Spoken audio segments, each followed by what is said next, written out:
Good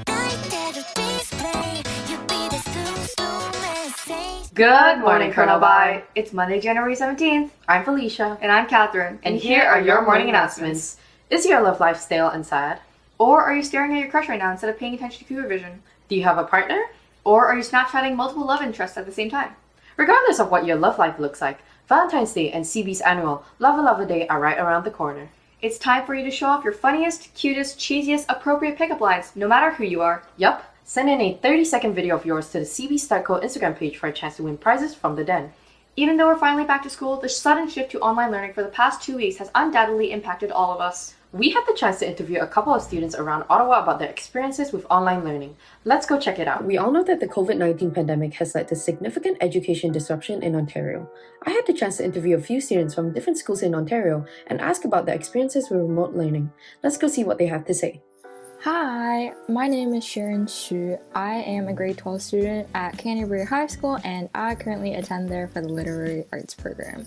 Hi, I'm Greg Thompson. I am in grade 12 and I attend St. Mark Catholic High School in Manotick.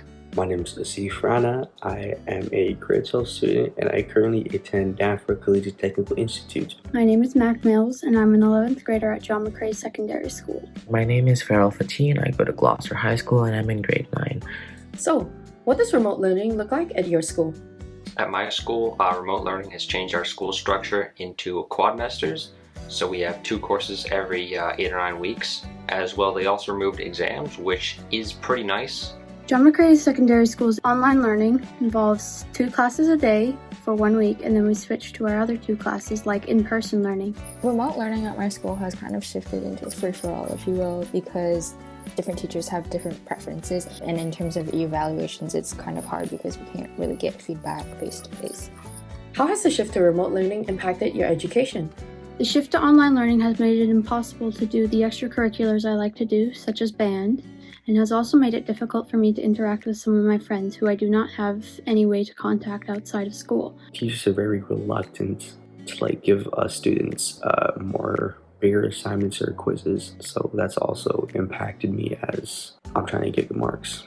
The most challenging aspect so far, at least for me, has been the lack of social interaction because it's just much harder to be receiving feedback online versus in real life. I find it's a lot harder for teachers to give information to the students, especially more complicated classes like maths and sciences. And lastly, do you prefer remote or in-person learning?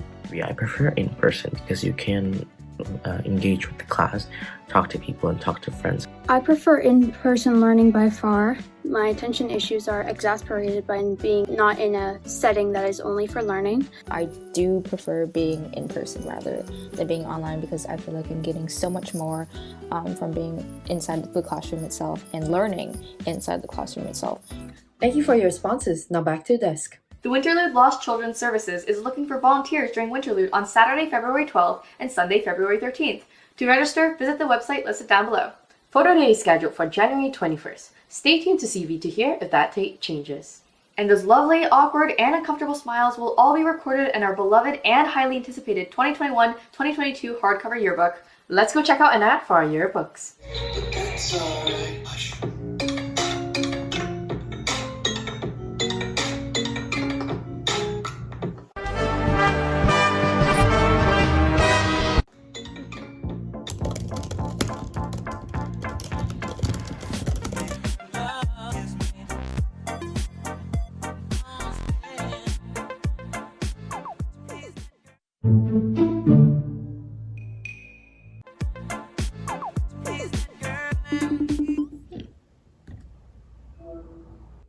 Hey! Did you get your yearbook? Did I get my yearbook? I haven't even bought. You haven't what? I mean, I don't need it. Dude, everyone got theirs.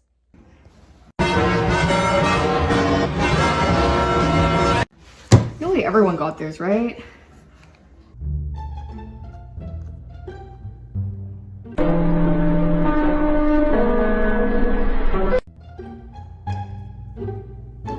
No way.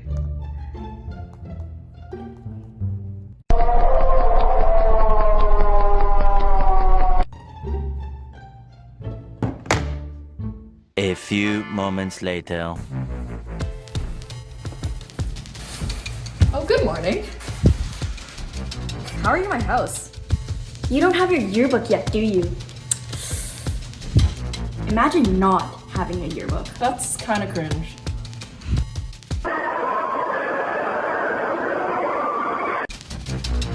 Too bad I heard they're selling out.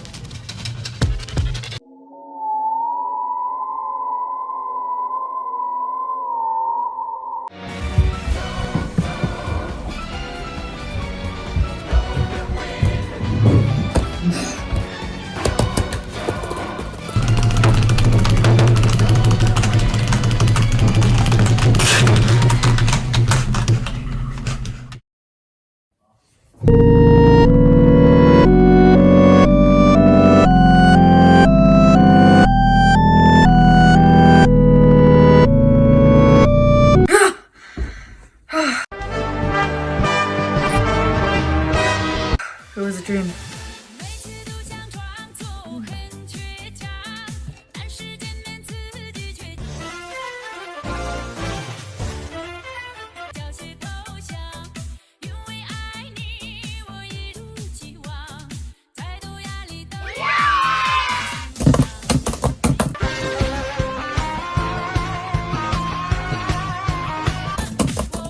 A few moments later.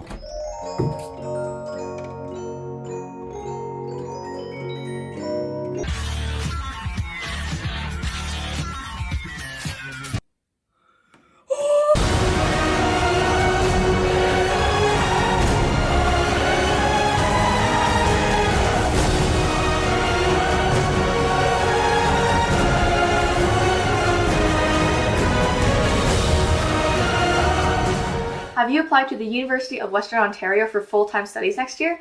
Do you have a 90% or above average in all of your grade 12 U or M courses? Western's National Scholarship Program includes a variety of scholarships, some of which are valued at $65,000. Email Ms. Badgering guidance for the nomination process. Our school can nominate 4 students in total. To be considered, email your application essay to Ms. Badgering guidance by 3:30 p.m. on Monday, January 31st. You can find more information about the requirements of the scholarship on Western's website. Speaking of universities, we had the opportunity to talk to a university recruitment officer about post-secondary education. Let's go see how that went.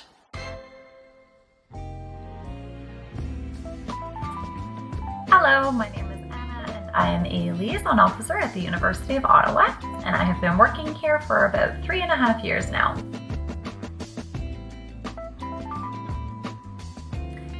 As a liaison officer, I serve as a link between students and educators and the university. So in my role particularly, I work with our local high school students.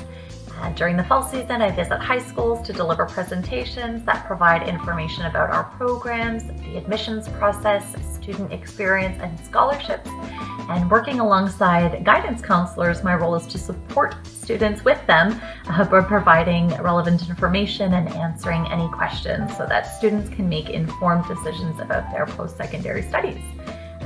All of this really takes place in person, along with evening fair events, which are wonderful opportunities to talk not only with students, but also with parents and really bring the family into the conversation. And throughout the remainder of the year, I support students every step of the way as they plan and prepare for their studies. So this includes follow-up visits in the winter with students who have applied to the University of Ottawa, and enrollment support sessions in the spring where we meet with students and help them build their timetables for the courses that they'll take in the fall. Now, as you can imagine, COVID impacted these in-person services and they all shifted to virtual format. And we recognize the challenge that comes with trying to engage students virtually. So one thing that we have really tried to do is to keep these sessions as interactive as possible by adding in various questions or polls throughout so that we can better understand our audience, but also help to keep their attention despite the natural Zoom fatigue settling in. We also created and offered various new services. So for the first time, we offered a 20-minute virtual meeting where students could simply book online for a time that suited them, and they could have a one-on-one video conversation with a liaison officer. We developed virtual information sessions on particular themes as well, which students could register for and attend via Zoom in the evenings. And finally, we launched a new texting service where students can reach out to our liaison team directly through text, and we can chat and answer their questions in a more informal setting. So our hope is that by offering these various different services, we can really meet the student where they're at and make it as simple and accessible as possible.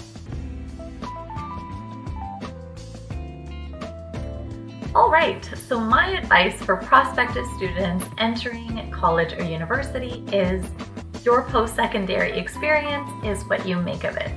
So engage, get involved, connect, and maintain relationships with like-minded individuals who inspire you and lift you up as you work towards your personal and career goals. Don't be shy to reach out for help if you need it. Utilize the vast amount of services and resources offered throughout your community. At the University of Ottawa, we have so many services because we know that they work and that they truly make a difference.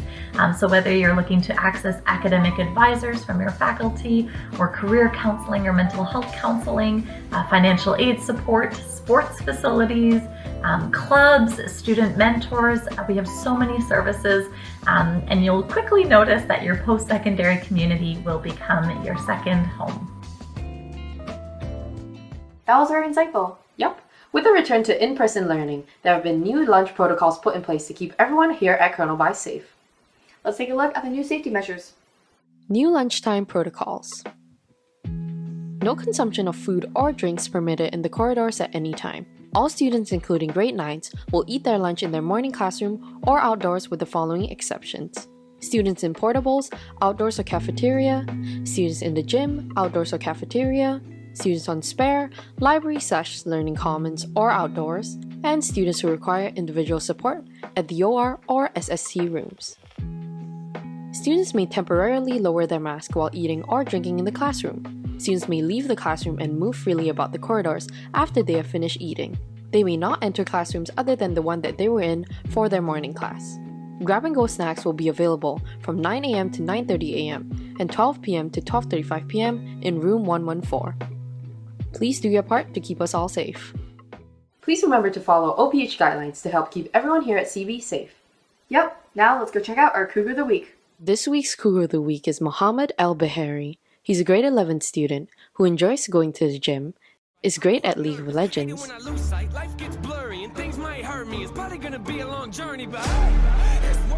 and plays soccer. If you see him around, be sure to say hi. Well, that's all from us today, CB. Have a Metroid Monday!